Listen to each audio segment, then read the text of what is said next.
Cuando en política necesitas un diccionario para entender a tus líderes, es que te están engañando.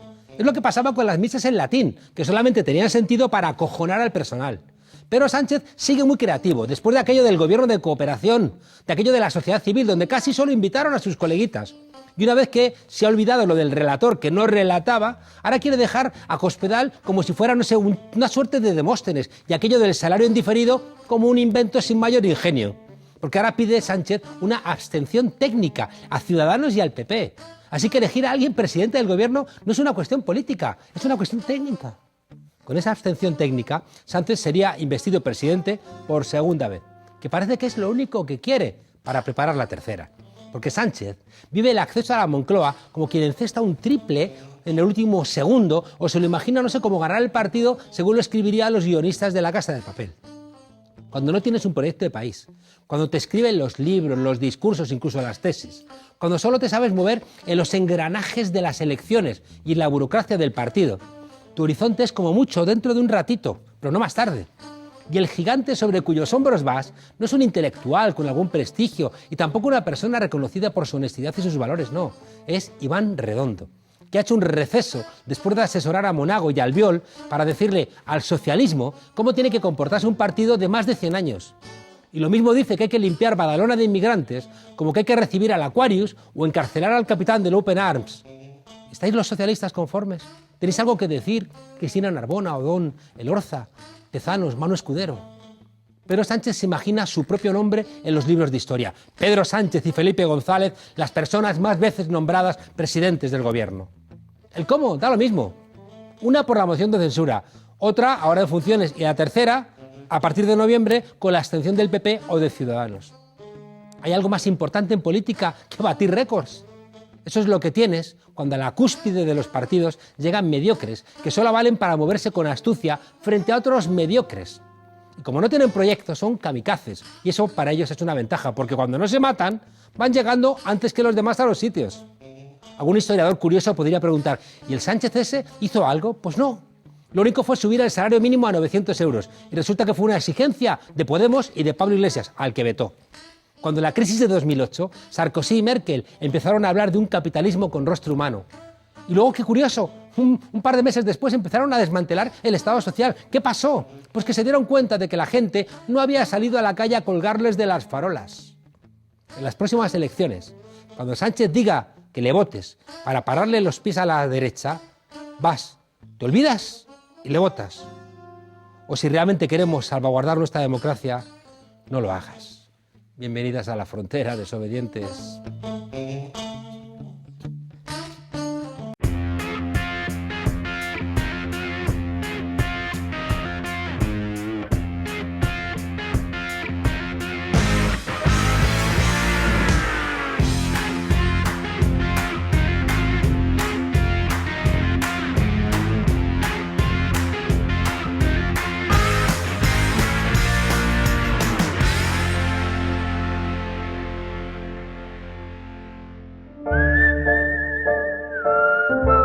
Pues Dimero en la calle ha venido aquí a Los Leones para intentar saber qué ha ocurrido con esa confluencia demoníaca entre poder judicial, medios de comunicación corruptos y algún que otro político también corrupto.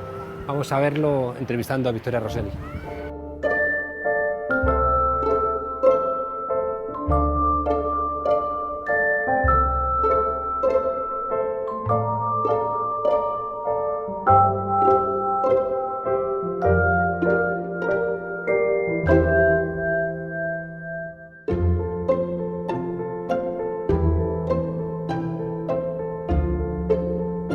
Dímelo en la calle, se ha ido a la carrera de San Jerónimo y le ha dicho a Los Leones que queríamos escuchar qué había ocurrido y nos ha mandado a este despacho.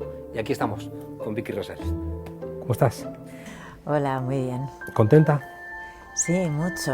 Has logrado una cosa muy difícil y que a mí me ha tenido mucho tiempo preocupado porque de alguna manera, de no ser casi por un azar, te hubieran ahorcado. Sí, la trampa de Soria y el juez Alba estaba bien montada, porque efectivamente hizo falta que una pieza se descolgara, creo que eso no lo dice la sentencia, que fue al no cumplirle la promesa en la que constituye el cohecho al empresario, el empresario que tiene esa grabación reacciona, y cuando se quita de encima a ese juez que le ha coaccionado de una manera pues indigna para la judicatura, ¿no? Que el empresario como testigo dijo en el juicio: yo creía que estaba en Chicago años 30. La gente se rió porque él tiene fama también de llevar los negocios de manera, en fin, pero lo dijo de este juez, ¿no? Entonces, cuando se vio libre de él, efectivamente soltó una prueba que ha sido definitiva, porque yo no creo... No lo sé, no sé si lo hubiera conseguido sin esa grabación. Es que se juntan tres de los principales poderes, ¿no?, de un país, que es el poder político, que en el caso de Soria también es poder económico por su papel en las islas, el poder judicial con Alba y el poder mediático, que le construyó todo el marco para hacer fiables todas aquellas falsas denuncias. En constitucional, en político, estudiamos que hay tres poderes y siempre hemos llamado a la prensa el cuarto poder. Aquí estaban todos, incluido el poder salvaje, el económico, el que nadie elige. En realidad, o sea, de manera muy esquemática, casi caricaturesca, sería eso: un ministro y un juez maniobran para apartar a una diputada a la que el pueblo de Las Palmas ha puesto ahí para, en suma, es que modificaron la composición del Parlamento. Poco tiempo, porque después es verdad que no fue adelante esa legislatura, pero modifican la composición del Parlamento, y además tanto el político como el juez buscan el apoyo mediático de la cuarta pata, y además para ello utilizan sin duda también el dinero, ¿no? Porque hay mucha gente que está diciendo: esto que te hizo El Mundo a ti, sin contrastar, vale que la fuente era judicial, y ese fue mi muro. Como la fuente era veraz, era judicial, ni me llamaban para contrastar, nunca, que eso es de malos periodistas. Pero también es verdad que tú vas a la web del Ministerio de Industria y solo en ese año Soria, el ministro de Industria, solo ese departamento y solo ese año le dio a Unidad Editorial sin contraprestación 1 millón de euros. Que es la empresa editora del diario El Mundo. 1 millón de euros. 5 portadas. 5 en campaña electoral, después más. ¿Te atacaron por ser Victoria Rosell o por ser diputada de Podemos? Yo creo que hay un fondo muy clasista en esto, profundamente clasista, que es que se castiga mucho que, siendo del Poder Judicial, vayas con Unidas Podemos al Congreso de los Diputados. Se puede permitir que vayas al PSOE, que vayas al PP, por supuesto que vayas a Ciudadanos, pero a Unidas Podemos se paga muy caro. Y lo vi claro desde el primer día en el Congreso y lo comenté con quienes tenía al lado. Abuchearon a todo el mundo, ¿os acordáis? Fue tremendo. Oímos de ambos lados insultos. Yo llegué a oír "vete a fregar", no a mí, a diputadas, al Guardia Civil, a Juan Antonio, le dijeron: tú no eres Guardia Civil. Estábamos en un clima de violencia, bueno, no extrema, pero sí reseñable para estar en una cámara, y así fue como nos recibieron. Y sin embargo, cuando prometí yo el cargo, se callaron, y la sensación fue que eso era clasismo puro, no respeto. Te lo digo porque a raíz de la sentencia de los 6 años y medio de cárcel al criminal Alba, ¿no?, y su inhabilitación, que de facto lo saca fuera de la carrera judicial, del Poder Judicial, te han entrevistado medios que contribuyeron de una manera absolutamente evidente, ¿no?, al linchamiento, y se dirigen a Victoria Rosell, no a la diputada de Unidas Podemos, ¿no?, de alguna manera para intentar evitar que la gente entienda qué es lo que ocurrió. De hecho, insisten mucho en intentar establecer una enemistad personal entre Alba y yo. O sea, ¿por qué Alba quiere acabar con usted? ¿Por qué esa animadversión? ¿Por qué esa enemistad? No. Y incluso me han preguntado por qué Alba se juega la carrera, esto fue Antonio Ferreras, ¿por qué Alba se juega la carrera para perjudicarla a usted? No, o sea, se ha jugado la carrera de una manera imprevisible y desde luego en su ambiente de impunidad, vamos, no entraba. Ni se le pasó por la cabeza. Ni se le pasó exactamente por la cabeza.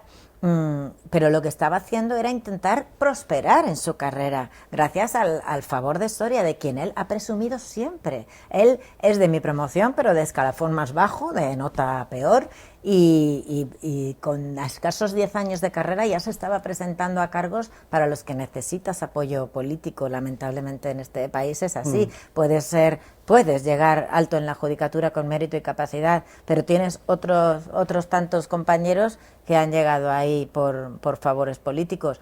Favores políticos que es muy peligroso porque luego hay que devolverlos. Y solo se pueden devolver en sentencias. Acaba de publicar hoy un tuit Ernesto Kaiser, recuperando un artículo que publicó en el 2016, donde plantea que toda la estrategia de Alba solamente pudo llegar a buen puerto por la actuación de Marchena. De hecho, él plantea si Marchena no sería también responsable de lo que ocurrió. Es verdad que ahí hay un factor que se cuida muy poco, que es que el abogado que pone la primera querella con Soria es quien publica todos los libros con Marchena. Han recogido juntos una medalla a San Raimundo de Peñafort por su contribución a la actual ley de enjuiciamiento criminal, la última reforma del Partido Popular, y bueno, tienen eso en común.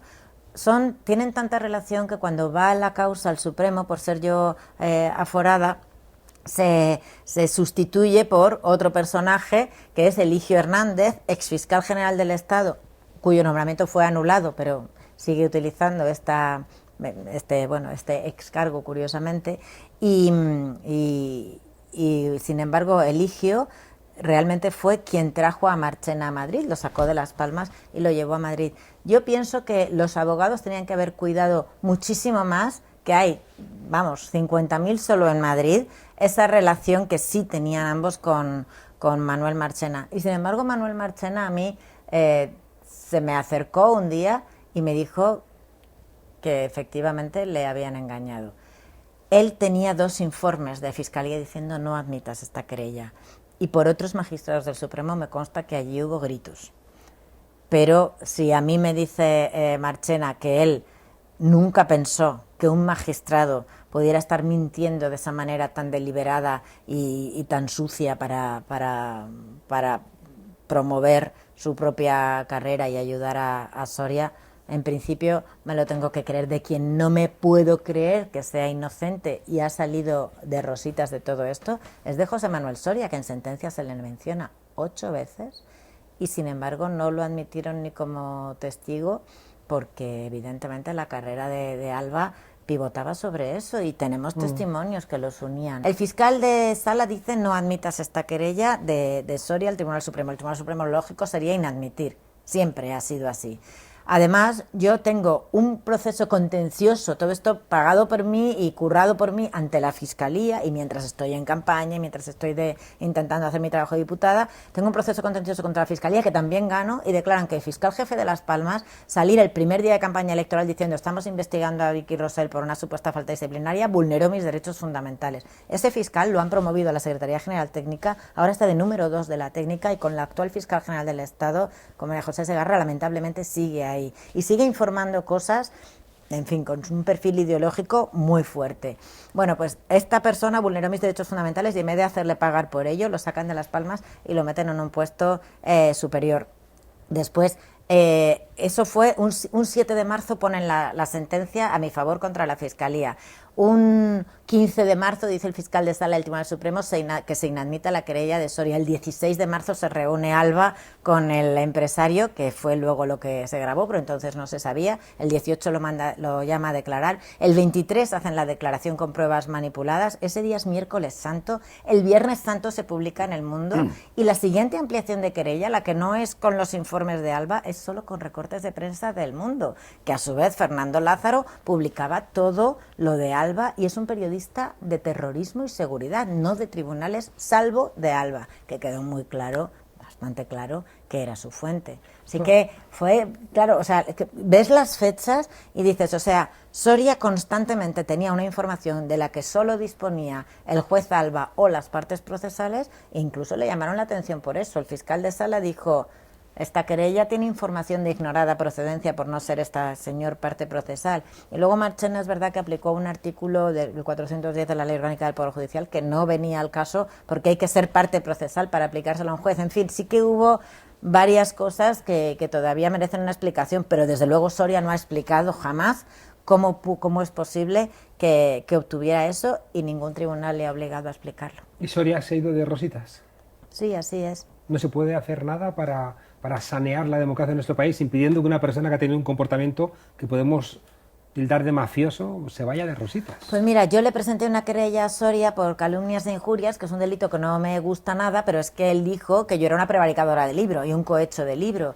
Y un compañero mío decidió que eso era propio del debate político. Claro, si llamamos a eso debate político, estamos enfangando la política y además poniendo claramente por encima el honor de unas personas que el de otras, porque eso lo dices del propio juez, prevaricador de libro o cohecho de libro, y seguro que se creye, seguro que los compañeros no le hacen lo que él a mí y le dan 60.000 euros de indemnización. ¿Tú te has fijado que el honor de las personas de Podemos va decreciendo conforme Podemos va su valor, su precio se deprecia conforme vamos subiendo en la actividad política? A mí por lo que le pasó a Irene Montero, por no hablar de mí, en un poema aquel en la revista de jueces, 60.000 euros por unas ofensas graves en una revista de tirada muy limitada, y después Jiménez Los Santos, 3.000 euros en un medio de muchísima más difusión, porque claro, ya Irene ha sido portavoz parlamentaria, ya ha dicho lo que tenía que decir, y no puedes perder el honor. Una cosa es que haya una libertad de expresión, por supuesto, y que sea un pilar de la democracia, y otra cosa es que depende de quién seas y en qué bando milites, se vaya depreciando tu honor. ¿Has perdido mucho dinero con todos estos ataques? Todo. Porque es una parte también que acompaña a este tipo de ataques que te empobrecen. Claro, es que yo he dicho, y no es por decir ni por quedar bien, que yo le dedico esta victoria, si se puede llamar así, a esta sentencia, o esta primera victoria, a la gente que ha dicho frente a un poderoso no puedo más y aquí me quedo, porque puede ser laboralmente, puede ser, pues eso, en cloaca del Estado, está siempre bien montado y necesitas mucho conocimiento jurídico, dinero, contactos para salir adelante, pero tú vas delante del despacho de un abogado a decirle, mira, yo quiero poner un pleito por derechos fundamentales contra la Fiscalía de Las Palmas, en concreto contra el fiscal jefe, que es el que me lo ha hecho, y además quiero denunciar a un juez porque me ha participado en esto, y ha participado en esto con un ministro, lo quiero demostrar. Y el abogado te abre la puerta del despacho y te dice, mira, no hay dinero con el que puedas pagar esto, porque es que además es un problema para él, porque estas cosas después se pagan. Entonces, efectivamente, se ve en mi declaración de bienes, porque yo estuve aquí en el 2015 y todo lo que declaré que tenía en cuenta y algo más me lo he tenido que gastar en defender esto. Por eso es una guerra muy desigual, la de la cloaca. Tú has insistido en que, claro, los medios de comunicación, ¿qué iban a hacer? Si eran policías o jueces, ¿no?, o fiscales que necesitaban información. Hablando con David Jiménez, él plantea cómo se reúne con la persona que daba todas las exclusivas al Diario El Mundo, y esa persona era Villarejo, o sea, un sinvergüenza. Yo me resisto a creer que los medios de comunicación no distingan cuando las fuentes vienen de sinvergüenzas. De hecho, a los periodistas, a los que les mandan cubrir las portadas que hemos protagonizado, siempre son los mismos, y siempre son periodistas que al final terminan vinculados de una manera u otra porque están en nómina, o porque han recibido dinero, o porque están en asuntos sucios vinculados a las cloacas del Estado.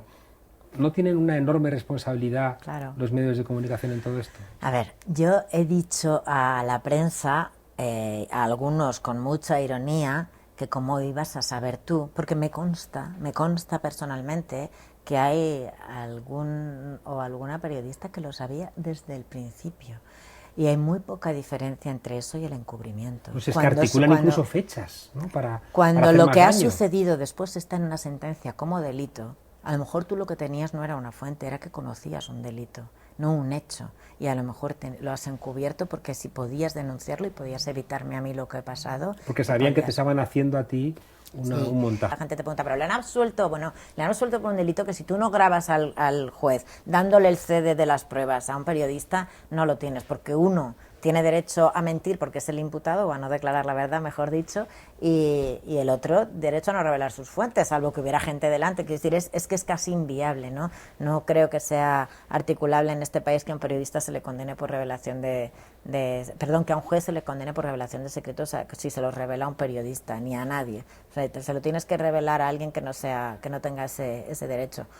Lo otro, por supuesto que tiene mucha carga irónica decir cómo ibais a saber, pero si sabemos que había periodistas cloaqueros, si todas Las Palmas sabe que este juez en realidad con quien quería congratularse era con Soria, y si cualquier periodista que entre de becario en tu medio le vas a exigir que contraste con 3 fuentes y que no sean engañosamente la misma, y todavía quedan periodistas en este país que hacen su trabajo de esa manera, ¿cómo que como la fuente es veraz si te está contando una historia no lo tienes que contrastar? A mí jamás me llamaron del Mundo, y hubo un periódico también muy afín a Soria en Las Palmas que, bueno, lo publicó todo también sin llamarme. El diario El Mundo ingresó 1 millón de euros del Ministerio de Soria y a cambio publicó 5 portadas que fueron las que te condenaron en la opinión pública. Sí. Como responsable de... Y las que todavía me recuerda gente, de cohecho. Claro. Es que fíjate el grado de cinismo de esta calaña de gente que me estaban acusando a mí de los delitos que estaban cometiendo ellos. Es que Alba ha sido justo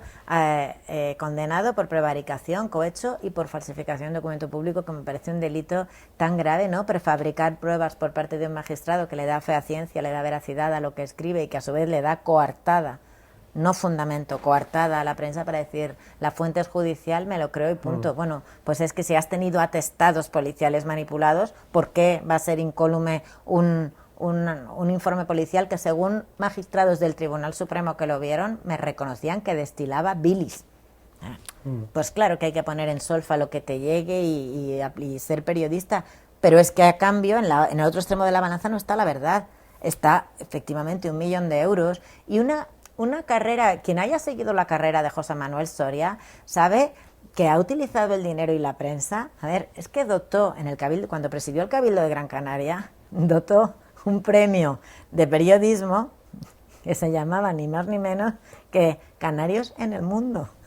Y le daba el dinero al susodicho, dinero público, con el que estás pagando no campañas electorales a las que el PP va dopado, no, constantes campañas de imagen o silencios de determinadas noticias o promoción de determinadas otras. Claro, tú eliges las portadas de los periódicos. Te he escuchado una entrevista con Susana Griso y Espejo Público fue un programa especialmente dañino, ¿no?, en la construcción de esa imagen de Victoria Rosell sin derecho a la presunción de inocencia. Y sí hubo un panel vergonzante en ese espacio en el que había mi cara, un corazón, mi pareja, un dinero, el empresario, un mazo, Salvador Alba. Era como, pero si es que estáis dejando como juez al que por fin he demostrado que era un delincuente.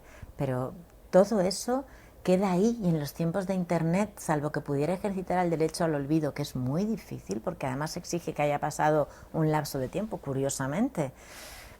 Era veraz, no tengo derecho a rectificación. Era veraz, no tengo derecho al honor. No ha pasado 50 años, que yo tendría solo 101, no tengo derecho al olvido.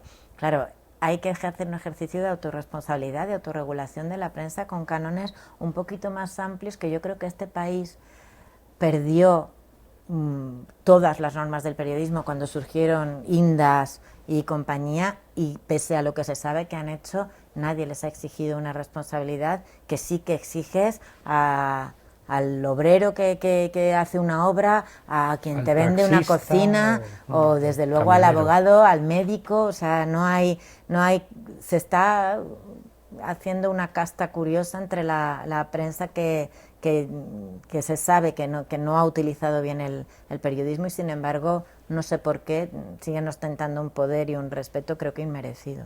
Desde que nace Podemos, sobre todo a raíz de las elecciones europeas, hay un intento de matar civilmente a sus líderes o a sus miembros más conocidos, ¿no? Y una de las ideas principales es intentar acabar con su reputación, ¿no? Yo he dicho muchas veces que en Podemos aguantamos porque no teníamos hijos, en cambio en tu caso sí que tenías hijas y y es muy difícil, ¿no?, aguantar esta batería de acusaciones que lo que buscan, entre otras cosas, es, bueno, pues que te hundas y que de alguna manera tires la toalla. Claro, te pasan por el barro. Yo recuerdo llamadas muy reveladoras de gente en puestos, incluso de la judicatura y en algún puesto político muy relevante, diciendo: Vicky, sal de aquí, te van a tirar por el barro, no puedes meterte en esto. Tú serías una magnífica ministra de Justicia con el PSOE. Y con Podemos, ¿no? No soy yo, no soy la que sé qué querría hacer con la justicia este país, la que sí admite que hay que admitirlo, que con los mismos mimbres no puedes hacer otros textos, que hay que cambiar el modo de acceso, que por mucho que digan los compañeros que el sistema de oposición es el sistema de oposición perpetúa los sesgos económicos, ideológicos, el sistema del preparador opaco, ¿no sería la misma persona a la que propones para...? Pues no, es realmente lo que se ha visto que han hecho, y yo no sé cómo Irene ha aguantado. A mí me publican la ecografía de mi hijo y me voy. Mira, te lo digo, me has mentado a mis hijas y he conseguido no tener lágrimas, pero pienso lo que le han hecho a Irene Montero, lo que le hicieron con 30 años, y no puedo dejar de sentir, o sea, quien no sea capaz de apelar al feminismo, a la sororidad, a la solidaridad más básica del ser humano, con lo que le han hecho a Irene, no puede llamarse feminista, milite donde milite. Yo te doy las gracias porque creo que has sido una heroína y creo que hay 4 millones de españoles y españolas que te lo han reconocido. Muchas gracias. Gracias a ustedes. Pues mira, Juan Carlos, te voy a contar lo que pasó en una de las últimas declaraciones del comisario Villarejo.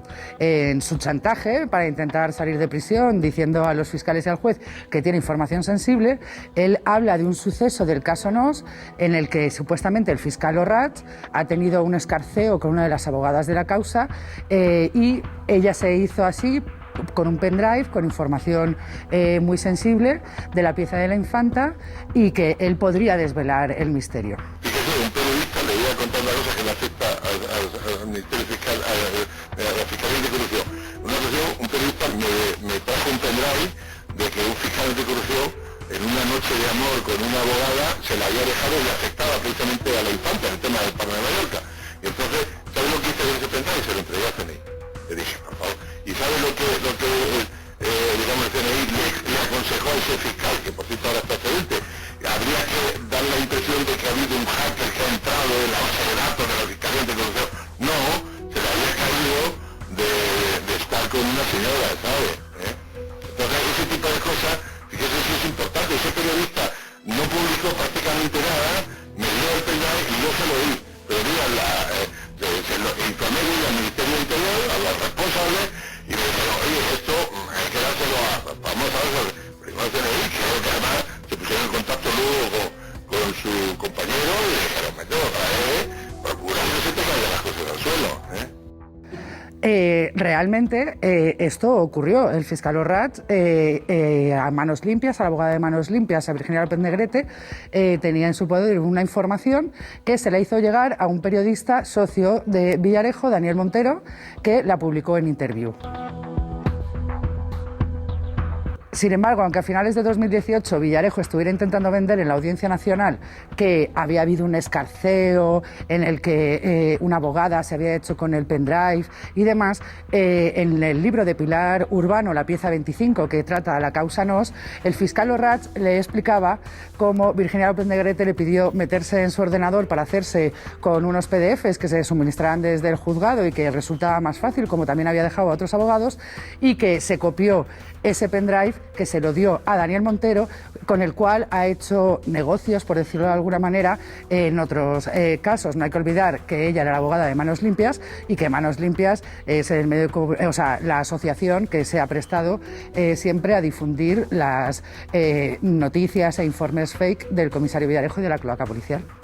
Pues la justicia es igual para todos. En el caso de Villarejo, lo importante es que lo que determinará la justicia en breve es si va a salir de la cárcel, y yo creo que no va a salir de la cárcel, y por lo tanto en este caso sí que podemos decir que la justicia está siendo justa.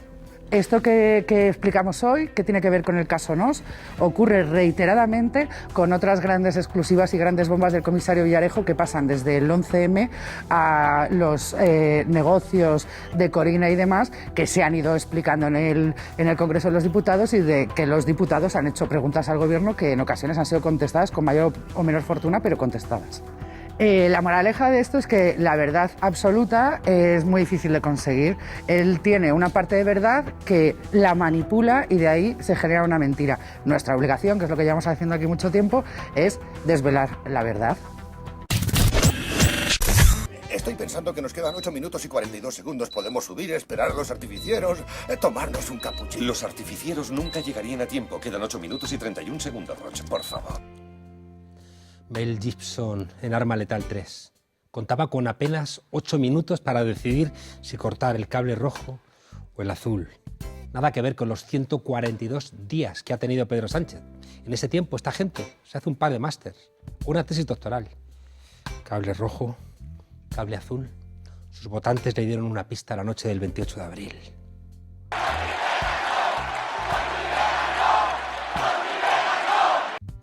Pero le entró por un oído y le salió por el otro. Al final Pedro Sánchez ha hecho más caso a la patronal y a la banca. Ni una broma con los que mandan. Voy a cortar el rojo, ¿de acuerdo? ¿Qué? ¿Qué? Habías dicho el azul hace un momento. Y sucedió con Felipe González y se ha repetido con Pedro Sánchez. Es lo que tienen estos socialistas de película de serie B, que en campaña electoral dicen que van a cortar el cable azul y luego cortan el rojo. ¿Lo ves? Hecho. Roch. Sí. ¡Coge el gato! ¡Coge el gato! ¡Cuidado! Y no creáis que Sánchez se ha equivocado, no. Esto de las películas y lo del relato es para las elecciones.